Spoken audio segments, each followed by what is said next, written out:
So let's kind of dive into, let's say that I am a rep. I'm trying to go pro, but I get my face kicked in over and over and over again. I'm getting kind of discouraged. What advice do you give reps that kind of get into the slump that they feel like, man, how do I get out of a slump? I don't believe there's such thing as a slump. I don't believe there's such thing as a slump. I just want to say that to the camera so they hear me. There's no such thing as a slump, man. The only thing that puts you in a slump is you forget why you was doing this. You forget why you started this. And if you started for a paycheck, that's why you're in a slump. You ain't getting paid. So you're like, oh, man, this don't work. Oh, man, I need to find it. But if you did this because my goal is to take care of my family, my goal is to get you thinking bigger than yourself, you don't get no slump because you're going to go out there and make it work until things happen. And also let guys know, man, you can never control the outcome. All you can do is control your action and your effort. And the thing about the field is it's a beautiful thing. It will always give you back what you put in it. And it might not come back when you want it, but it's coming. And most guys don't stay around long enough in this industry to see the fruits of their labors. Farmers don't get an apple tree the day they plant the tree. It takes time. It takes 3 years to grow a pineapple. You know what I mean? If you know anything about the bamboo tree, I think it's the first 5 years, it go like a couple centimeters, and then the next 4 it just sprout to 90 feet. That's how the grind do, man. And a lot of guys get so caught up on that instant gratification because they got a big employee mindset. Put in 40 hours this week, I get paid on Friday. This industry don't work like that, man. You got to have that delayed gratification. So anybody that's struggling, I would say, man, just tend to your crop, tend to your harvest. Just get out there and keep knocking. Get out there and keep putting in work. And the universe going to take care of everything else because what you put into the field, it will give you back, I promise you. I love that. No, I had a first-year rep hit me up the other day, and he was like, I don't know if I'm going to do this yet, like yet another year, right? So he's like, one summer, I think that was enough. I didn't make the money I wanted to make. I'm like, he made like $13,000. I was like, okay, great. You made 13 grand.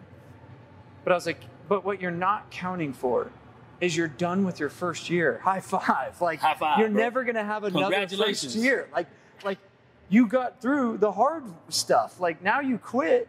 And it's kind of like the second year is much better. And then the third year is much better. But I'm like, if you don't give it a second year, you didn't appreciate the first. Like you still have to own the fact that you did your first year. You suffered through freshman year, like hardship. Like you get to be a sophomore and pick on the freshman now. Like, dude, don't give up now. And he was like, oh, that makes sense.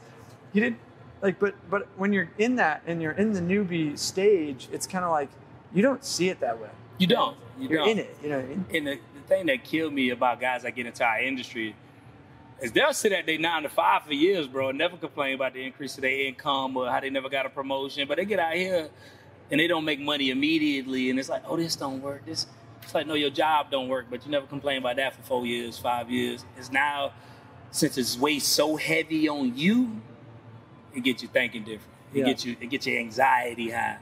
You know, I was excited when I got to bet on me, man, because I feel like you bet on me, I'm going to win every time.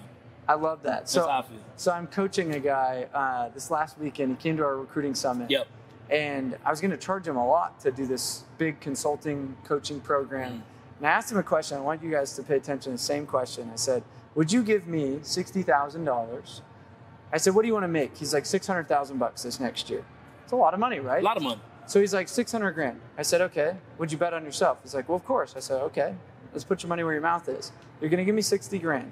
I'm going to put it in an escrow account. I won't touch it. It's there. It's mine if you don't hit 600 grand. It's yours if you get 600 grand. Would you give me the 600 grand now? Or would you give me the 60 grand now?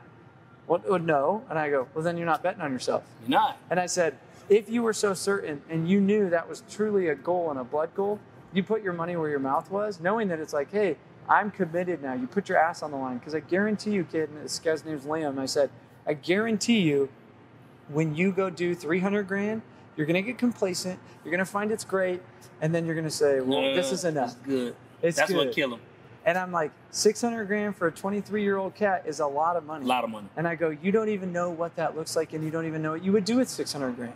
And so I said, until you go and put your own ass on the line and bet on yourself, because right now, by you not being able to just take this bet, like I'm like, dude, I'm going to coach you for the next 12 months. I would have took that bet all day. Free. I was like, for free if you can bet on yourself. And I go, right there is the lesson you need to learn. Think on that. And he goes, that was deep. But he didn't see what I was doing, but I go, that's your problem. It is. Because you really don't believe in yourself. Yeah. Believe it or not, you really don't believe in it. You say the goal, you say you want it, but there's nothing behind that punch, dude. Not at all. Even this year, man, I set out to go. I said my goal is to train 6 companies this year, and I hit 6 in like 4 months. I was like, shit, I should have said 20. You know what I mean? I should have said like 30 companies, and if I landed at 15, cool. But I think we ended the year at like 10. We ended the year at 10 this year. That's awesome. That's pretty awesome.